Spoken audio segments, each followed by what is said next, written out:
Jane Eyre by Charlotte Bronte. Chapter 18. Merry days were these at Thornfield Hall, and busy days too. How different from the first 3 months of stillness, monotony, and solitude I had passed beneath its roof. All sad feelings seemed now driven from the house, all gloomy associations forgotten. There was life everywhere, movement all day long. You could not now traverse the gallery, once so hushed, nor enter the front chambers, once so tenantless, without encountering a smart lady's maid or a dandy valet. The kitchen, the butler's pantry, the servants' hall, the entrance hall were equally alive. And the saloons were only left void and still when the blue sky and halcyon sunshine of the genial spring weather called their occupants out into the grounds. Even when that weather was broken and continuous rain set in for some days, no damp seemed cast over enjoyment.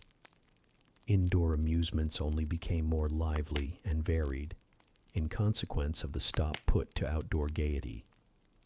I wondered what they were going to do the first evening a change of entertainment was proposed. They spoke of playing charades, but in my ignorance I did not understand the term. The servants were called in, the dining room tables wheeled away, the lights otherwise disposed, the chairs placed in a semicircle opposite the arch. While Mr. Rochester and the other gentlemen directed these alterations, the ladies were running up and down stairs, ringing for their maids. Mrs. Fairfax was summoned to give information respecting the resources of the house in shawls, dresses, draperies of any kind, and certain wardrobes of the 3rd story were ransacked, and their contents, in the shape of brocaded and hooped petticoats, satin sacks, black modes, lace lappets, etc., were brought down in armfuls by the Abigails. Then a selection was made, and such things as were chosen were carried to the boudoir within the drawing-room. Meantime, Mr. Rochester had again summoned the ladies round him, and was selecting certain of their number to be of his party. "Miss Ingram is mine, of course," said he. Afterwards he named the 2 Mrs. Eshton and Mrs. Dent. He looked at me. I happened to be near him as I had been fastening the clasp of Mrs. Dent's bracelet, which had got loose. "Will you play?" he asked. I shook my head. He did not insist, which I rather feared he would have done.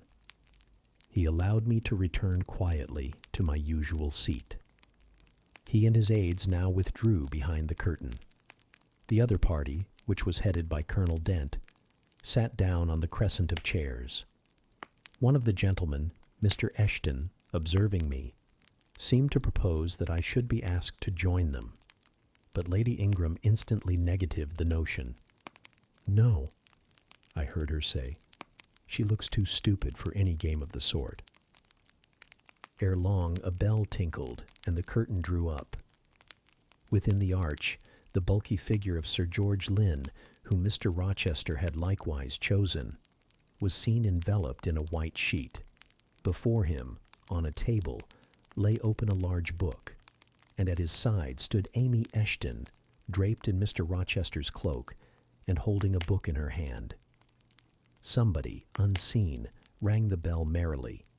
Then Adele, who had insisted on being one of her guardian's party, bounded forward, scattering round her the contents of a basket of flowers she carried on her arm.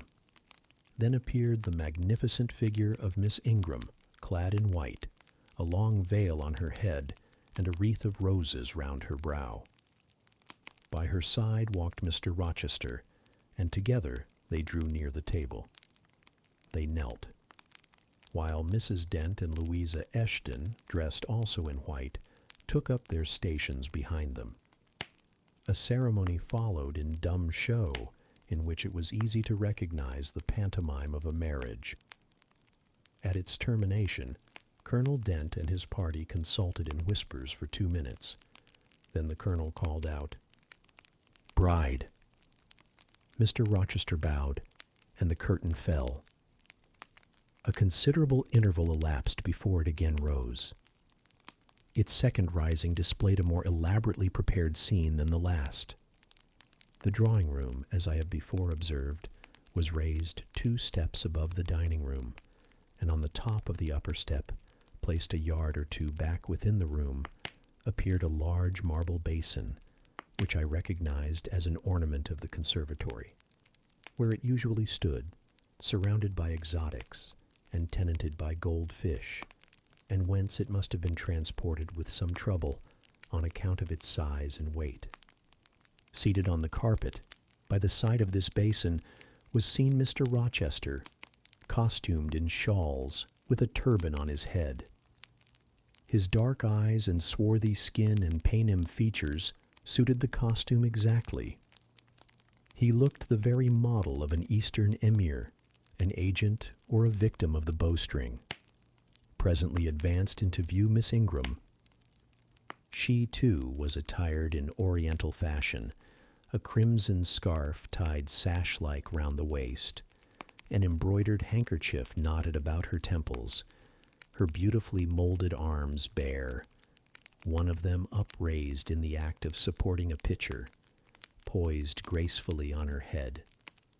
Both her cast of form and feature, her complexion, and her general air suggested the idea of some Israelitish princess of the patriarchal days, and such was doubtless the character she intended to represent.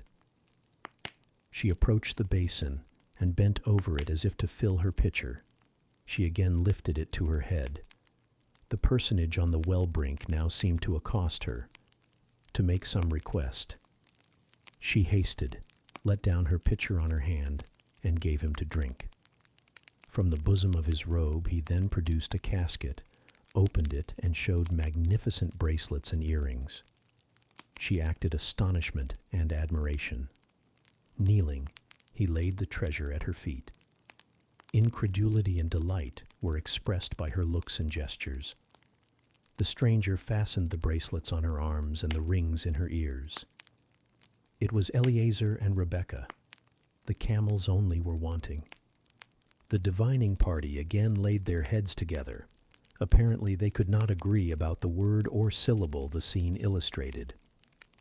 Colonel Dent, their spokesman, demanded the tableau of the whole, whereupon the curtain again descended. On its third rising, only a portion of the drawing room was disclosed, the rest being concealed by a screen, hung with some sort of dark and coarse drapery. The marble basin was removed. In its place stood a deal table and a kitchen chair. These objects were visible by a very dim light proceeding from a horn lantern, the wax candles being all extinguished. Amidst this sordid scene sat a man with his clenched hands resting on his knees and his eyes bent on the ground. I knew Mr. Rochester, though the begrimed face, the disordered dress, his coat hanging loose from one arm as if it had been almost torn from his back in a scuffle, the desperate and scowling countenance, the rough bristling hair might well have disguised him. As he moved, a chain clanked. To his wrists were attached fetters. "Bridewell," exclaimed Colonel Dent, and the charade was solved. A sufficient interval having elapsed for the performers to resume their ordinary costume, they re-entered the dining room. Mr. Rochester led in Miss Ingram. She was complimenting him on his acting. "Do you know," said she, "that of the 3 characters, I liked you in the last best? Oh, had you but lived a few years earlier, what a gallant gentleman highwayman you would have made." "Is all the soot washed from my face?" he asked, turning it towards her. "Alas! Yes, the more's the pity. Nothing could be more becoming to your complexion than that ruffian's rouge." "You would like a hero of the road, then?"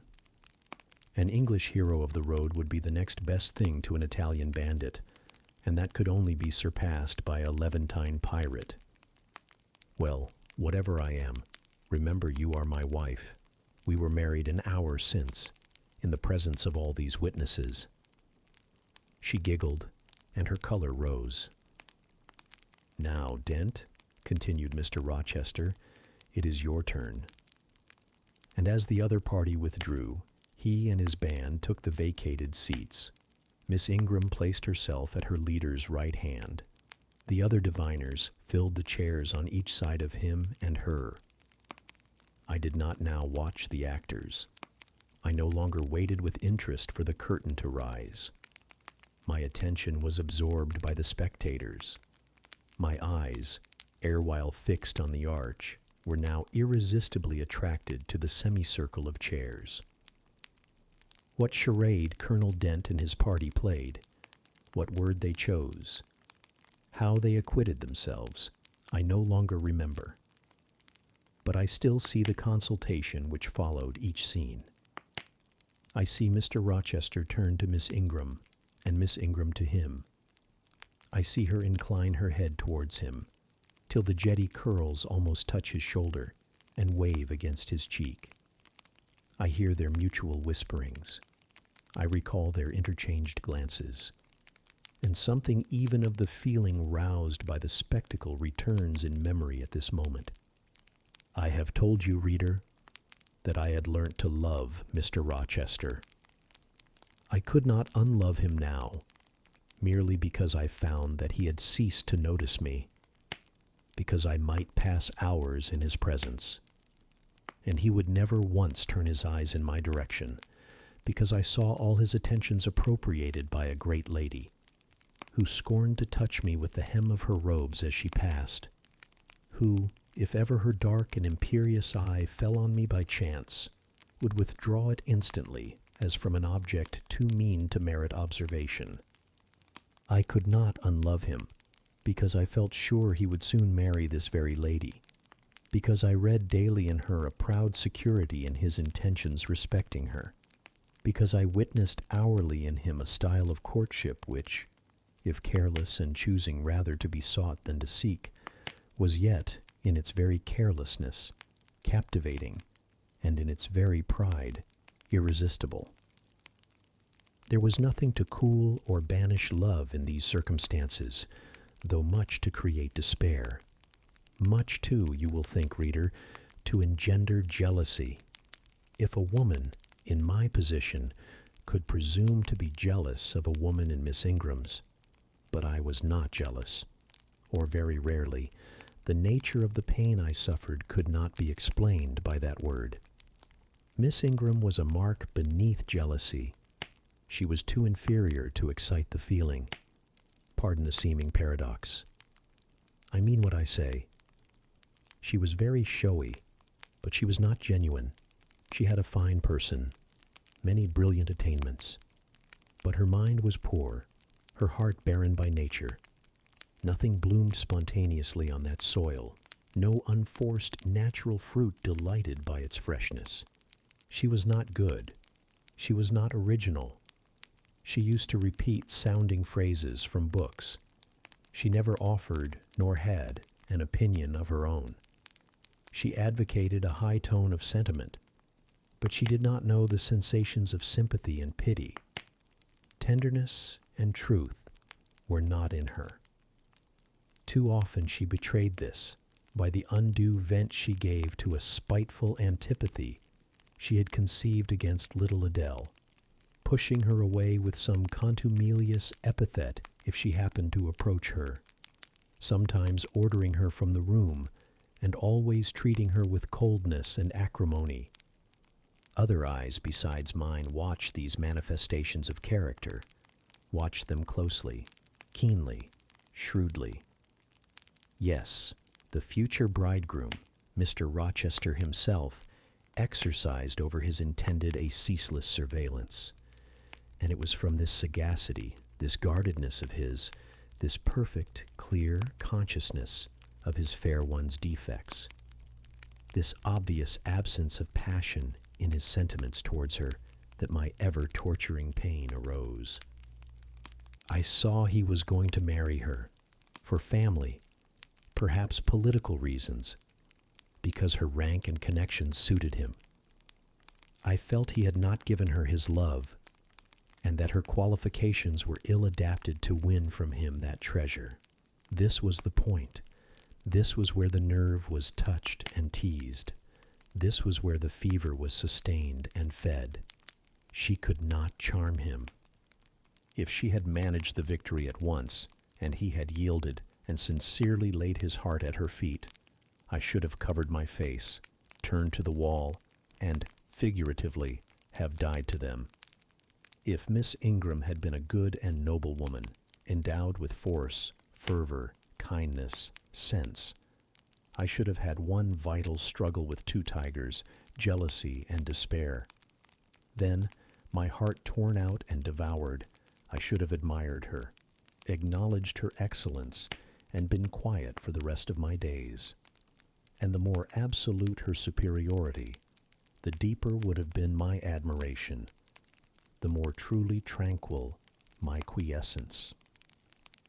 But as matters really stood, to watch Miss Ingram's efforts at fascinating Mr. Rochester, to witness their repeated failure, herself unconscious that they did fail, vainly fancying that each shaft launched hit the mark, and infatuatedly pluming herself on success, when her pride and self-complacency repelled further and further what she wished to allure. To witness this was to be at once under ceaseless excitation and ruthless restraint, because when she failed, I saw how she might have succeeded. Arrows that continually glanced off from Mr. Rochester's breast and fell harmless at his feet might, I knew, if shot by a surer hand, have quivered keen in his proud heart, have called love into his stern eye, and softness into his sardonic face. Or better still, without weapons, a silent conquest might have been won. Why can she not influence him more when she is privileged to draw so near to him? I asked myself. Surely she cannot truly like him, or not like him with true affection. If she did, she need not coin her smiles so lavishly, flash her glances so unremittingly, manufacture airs so elaborate, graces so multitudinous. It seems to me that she might, by merely sitting quietly at his side, saying little and looking less, get nigher his heart. I have seen in his face a far different expression from that which hardens it now while she is so vivaciously accosting him. But then it came of itself. It was not elicited by meretricious arts and calculated maneuvers. And one had but to accept it, to answer what he asked without pretension, to address him when needful without grimace. And it increased and grew kinder and more genial, and warmed one like a fostering sunbeam. How will she manage to please him when they are married? I do not think she will manage it. And yet it might be managed, and his wife might, I verily believe, be the very happiest woman the sun shines on. I have not yet said anything condemnatory of Mr. Rochester's project of marrying for interest and connections. It surprised me when I first discovered that such was his intention. I had thought him a man unlikely to be influenced by motives so commonplace in his choice of a wife. But the longer I considered the position, education, and of the parties, the less I felt justified in judging and blaming either him or Miss Ingram for acting in conformity to ideas and principles instilled into them, doubtless, from their childhood. All their class held these principles. I supposed, then, they had reasons for holding them, such as I could not fathom. It seemed to me that, were I a gentleman like him, I would take to my bosom only such a wife as I could love. But the very obviousness of the advantages to the husband's own happiness offered by this plan convinced me that there must be arguments against its general adoption of which I was quite ignorant. Otherwise, I felt sure all the world would act as I wished to act. But in other points, as well as this, I was growing very lenient to my master. I was forgetting all his faults, for which I had once kept a sharp lookout. It had formerly been my endeavor to study all sides of his character, to take the bad with the good, and from the just weighing of both, to form an equitable judgment. Now I saw no bad. The sarcasm that had repelled, the harshness that had startled me once, were only like keen condiments in a choice dish. Their presence was pungent, but their absence would be felt as comparatively insipid.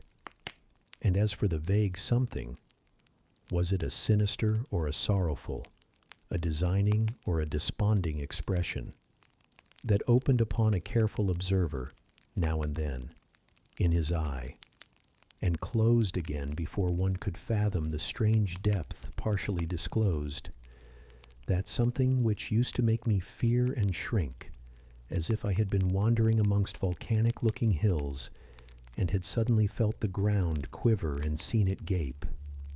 That something I at intervals beheld still, and with throbbing heart, but not with palsied nerves. Instead of wishing to shun, I longed only to dare, to divine it. And I thought Miss Ingram happy, because one day she might look into the abyss at her leisure, explore its secrets, and analyze their nature. Meantime, while I thought only of my master and his future bride, saw only them, heard only their discourse, and considered only their movements of importance, the rest of the party were occupied with their own separate interests and pleasures.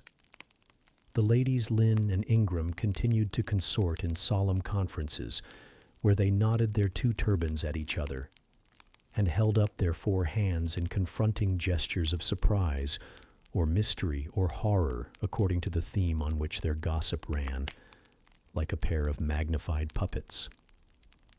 Mild Mrs. Dent talked with good-natured Mrs. Eshton, and the two sometimes bestowed a courteous word or smile on me. Sir George Lynn, Colonel Dent, and Mr. Eshton discussed politics, or county affairs, or justice business. Lord Ingram flirted with Amy Eshton. Louisa played and sang to and with one of the Messrs. Lynn, and Mary Ingram listened languidly to the gallant speeches of the other. Sometimes all, as with one consent, suspended their byplay to observe and listen to the principal actors. For, after all, Mr. Rochester, and, because closely connected with him, Miss Ingram were the life and soul of the party. If he was absent from the room an hour, a perceptible dullness seemed to steal over the spirits of his guests, and his re-entrance was sure to give a fresh impulse to the vivacity of conversation. The want of his animating influence appeared to be peculiarly felt one day that he had been summoned to Millcote on business, and was not likely to return till late. The afternoon was wet. A walk the party had proposed to take to see a gypsy camp, lately pitched on a common beyond Hay, was consequently deferred. Some of the gentlemen were gone to the stables. The younger ones, together with the younger ladies, were playing billiards in the billiard room. The dowagers Ingram and Lynn sought solace in a quiet game at cards. Blanche Ingram, after having repelled, by supercilious taciturnity, some efforts of Mrs. Dent and Mrs. Eshton to draw her into conversation, had first murmured over some sentimental tunes and airs on the piano, and then, having fetched a novel from the library, had flung herself in haughty listlessness on a sofa, and prepared to beguile, by the spell of fiction, the tedious hours of absence. The room and the house were silent. Only now and then the merriment of the billiard players was heard from above. It was verging on dusk, and the clock had already given warning of the hour to dress for dinner, when little Adele, who knelt by me in the drawing-room window-seat, suddenly exclaimed, "Voile, Monsieur Rochester, qui revient?" I turned, and Miss Ingram darted forwards from her sofa. The others, too, looked up from their several occupations, for at the same time a crunching of wheels and a splashing tramp of horse hoofs became audible on the wet gravel. A post-chaise was approaching. "What can possess him to come home in that style?" said Miss Ingram. "He rode Mesrour, the black horse, did he not, when he went out? And Pilot was with him. What has he done with the animals?" As she said this, she approached her tall person and ample garments so near the window that I was obliged to bend back almost to the breaking of my spine. In her eagerness, she did not observe me at first, but when she did, she curled her lip and moved to another casement. The post-chaise stopped. The driver rang the doorbell, and a gentleman alighted attired in traveling garb. But it was not Mr. Rochester. It was a tall, fashionable-looking man, a stranger. "How provoking!" exclaimed Miss Ingram. "You tiresome monkey!" apostrophizing Adele. "Who perched you up in the window to give false intelligence?" And she cast on me an angry glance, as if I were in fault. Some parleying was audible in the hall, and soon the newcomer entered. He bowed to Lady Ingram, as deeming her the eldest lady present. "It appears I come at an inopportune time, madam," said he, "when my friend Mr. Rochester is from home. But I arrive from a very long journey, and I think I may presume so far on old and intimate acquaintance as to install myself here till he returns." His manner was polite. His accent in speaking struck me as being somewhat unusual. Not precisely foreign, but still not altogether English. His age might be about Mr. Rochester's, between 30 and 40. His complexion was singularly sallow, otherwise he was a fine-looking man, at first sight especially. On closer examination, you detected something in his face that displeased, or rather that failed to please. His features were regular, but too relaxed. His eye was large and well cut, but the life looking out of it was a tame, vacant life, at least so I thought. The sound of the dressing bell dispersed the party. It was not till after dinner that I saw him again. He then seemed quite at his ease, but I liked his physiognomy even less than before. It struck me as being at the same time unsettled and inanimate. His eye wandered, and had no meaning in its wandering. This gave him an odd look, such as I never remembered to have seen. For a handsome and not an unamiable-looking man, he repelled me exceedingly. There was no power in that smooth-skinned face of a full oval shape, no firmness in that aquiline nose and small cherry mouth. There was no thought on the low, even forehead, no command in that blank brown eye. As I sat in my usual nook and looked at him with the light of the girandoles on the mantelpiece beaming full over him, for he occupied an armchair drawn close to the fire, and kept shrinking still nearer, as if he were cold, I compared him with Mr. Rochester. I think, with deference be it spoken, the contrast could not be much greater between a sleek gander and a fierce falcon, between a meek sheep and the rough-coated, keen-eyed dog, its guardian. He had spoken of Mr. Rochester as an old friend. A curious friendship theirs must have been. A pointed illustration, indeed, of the old adage that extremes meet. 2 or 3 of the gentlemen sat near him, and I caught at times scraps of their conversation across the room. At first, I could not make much sense of what I heard, for the discourse of Louisa Eshton and Mary Ingram, who sat nearer to me, confused the fragmentary sentences that reached me at intervals. These last were discussing the stranger. They both called him a beautiful man. Louisa said he was a love of a creature, and she adored him.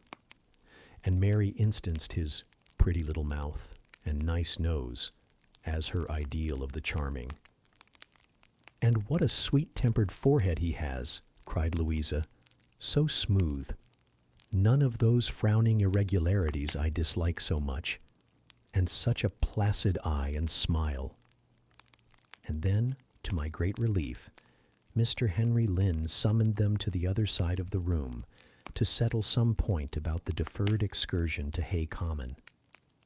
I was now able to concentrate my attention on the group by the fire, and I presently gathered that the newcomer was called Mr. Mason. Then I learned that he was but just arrived in England, and that he came from some hot country, which was the reason, doubtless, his face was so sallow, and that he sat so near the hearth and wore a surtout in the house. Presently, the words Jamaica, Kingston, Spanish Town indicated the West Indies as his residence, and it was with no little surprise I gathered ere long that he had there first seen and become acquainted with Mr. Rochester. He spoke of his friend's dislike of the burning heats, the hurricanes, and rainy seasons of that region. I knew Mr. Rochester had been a traveler. Mrs. Fairfax had said so. But I thought the continent of Europe had bounded his wanderings. Till now I had never heard a hint given of visits to more distant shores. I was pondering these things when an incident, and a somewhat unexpected one, broke the thread of my musings. Mr. Mason, shivering as someone chanced to open the door, asked for more coal to be put on the fire, which had burnt out its flame, though its mass of cinders still shone hot and red. The footman who brought the coal, in going out, stopped near Mr. Eshton's chair, and said something to him in a low voice, of which I heard only the words, "Old woman." Quite troublesome. "Tell her she shall be put in the stocks if she does not take herself off," replied the magistrate. "No, stop," interrupted Colonel Dent. "Don't send her away, Eshton. We might turn the thing to account. Better consult the ladies." And speaking aloud, he continued, "Ladies, you talked of going to Hay Common to visit the gypsy camp.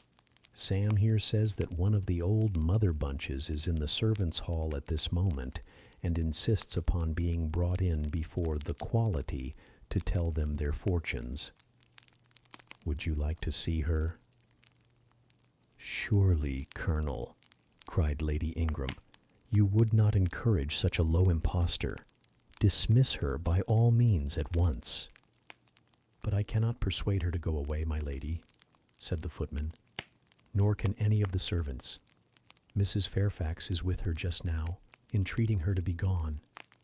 But she has taken a chair in the chimney-corner, and says nothing shall stir her from it till she gets leave to come in here." "What does she want?" asked Mrs. Eshton. "To tell the gentry their fortunes, she says, ma'am, and she swears she must and will do it." "What is she like?" inquired the Mrs. Eshton in a breath. "A shockingly ugly old creature, miss, almost as black as a crock." "Why, she's a real sorceress," cried Frederick Lynn. "Let us have her in, of course." "To be sure," rejoined his brother. "It would be 1,000 pities to throw away such a chance of fun." "My dear boys, what are you thinking about?" exclaimed Mrs. Lynn. "I cannot possibly countenance any such inconsistent proceeding," chimed in the Dowager Ingram. "Indeed, mamma, but you can and will," pronounced the haughty voice of Blanche, as she turned round on the piano stool, where till now she had sat silent, apparently examining sundry sheets of music. "I have a curiosity to hear my fortune told. Therefore, Sam, order the beldame forward." "My darling Blanche, recollect, I recollect all you can suggest, and I must have my will. Quick, Sam." "Yes, yes, yes," cried all the juveniles, both ladies and gentlemen. "Let her come. It will be excellent sport." The footman still lingered. "She looks such a rough one," said he. "Go," ejaculated Miss Ingram, and the man went. Excitement instantly seized the whole party. A running fire of raillery and jests was proceeding when Sam returned. "She won't come now," said he. "She says it's not her mission to appear before the vulgar herd, them's her words. I must show her into a room by herself, and then those who wish to consult her must go to her one by one." "You see now, my queenly Blanche," began Lady Ingram. "She encroaches. Be advised, my angel girl, and—" "Show her into the library, of course," cut in the angel girl. "It is not my mission to listen to her before the vulgar herd either. I mean to have her all to myself. Is there a fire in the library?" "Yes, ma'am, but she looks such a tinkler." "Cease that chatter, blockhead, and do my bidding." Again Sam vanished, and mystery, animation, expectation rose to full flow once more. "She's ready now," said the footman as he reappeared. "She wishes to know who will be her first visitor." "I think I had better just look in upon her before any of the ladies go," said Colonel Dent. "Tell her, Sam, a gentleman is coming." Sam went and returned. "She says, sir, that she'll have no gentleman. They need not trouble themselves to come near her, nor," he added, with difficulty suppressing a titter, "any ladies either, except the young and single." "By Jove, she has taste!" exclaimed Henry Lynn. Miss Ingram rose solemnly. "I go first," she said, in a tone which might have befitted the leader of a forlorn hope, mounting a breach in the van of his men.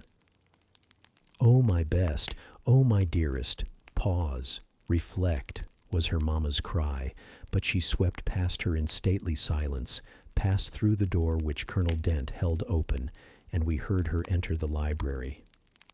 A comparative silence ensued. Lady Ingram thought it le cas to wring her hands, which she did accordingly. Miss Mary declared she felt, for her part, she never dared venture. Amy and Louisa Eshton tittered under their breath, and looked a little frightened. The minutes passed very slowly. 15 were counted before the library door again opened.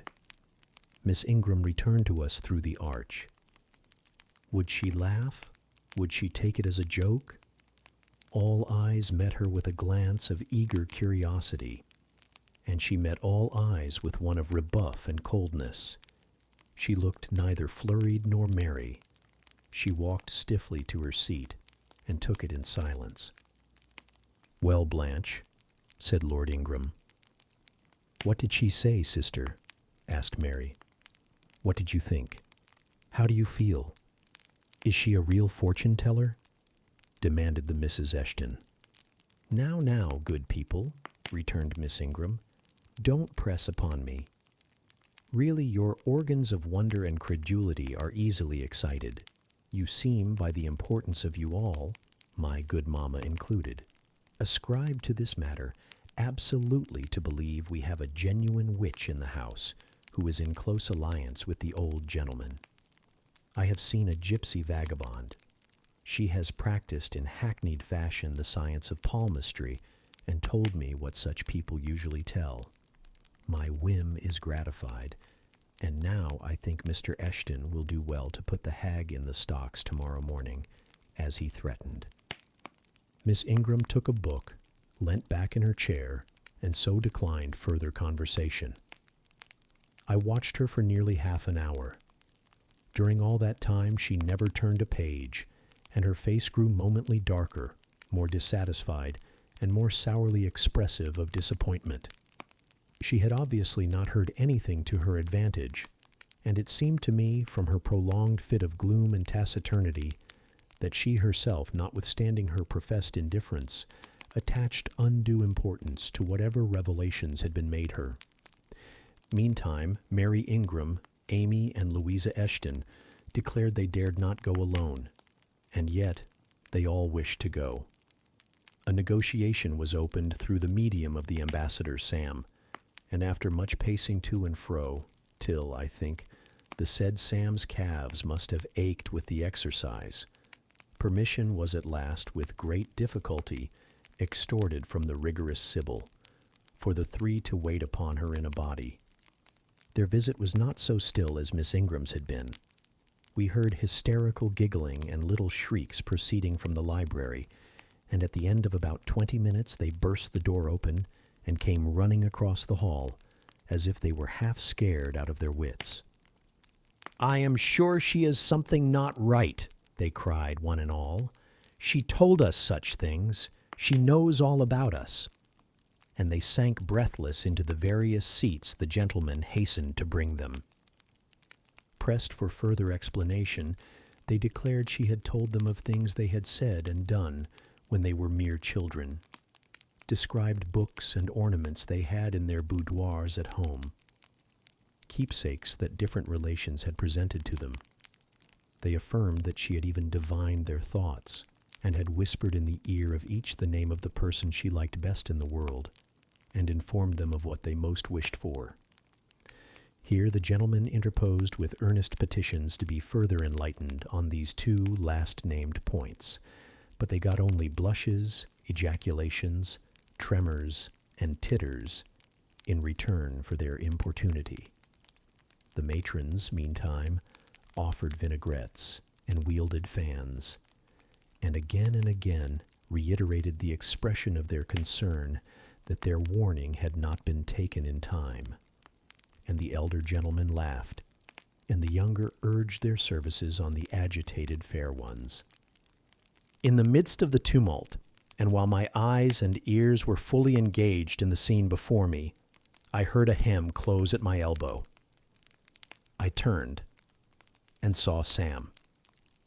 "If you please, miss, the gypsy declares that there is another young single lady in the room who has not been to her yet, and she swears she will not go till she has seen all. I thought it must be you. There is no one else for it. What shall I tell her?" "Oh, I will go by all means," I answered. And I was glad of the unexpected opportunity to gratify my much excited curiosity. I slipped out of the room, unobserved by any eye, for the company were gathered in one mass about the trembling trio just returned, and I closed the door quietly behind me. "If you like, miss," said Sam, "I'll wait in the hall for you, and if she frightens you, just call and I'll come in." "No, Sam, return to the kitchen. I am not in the least afraid." Nor was I, but I was a good deal interested and excited.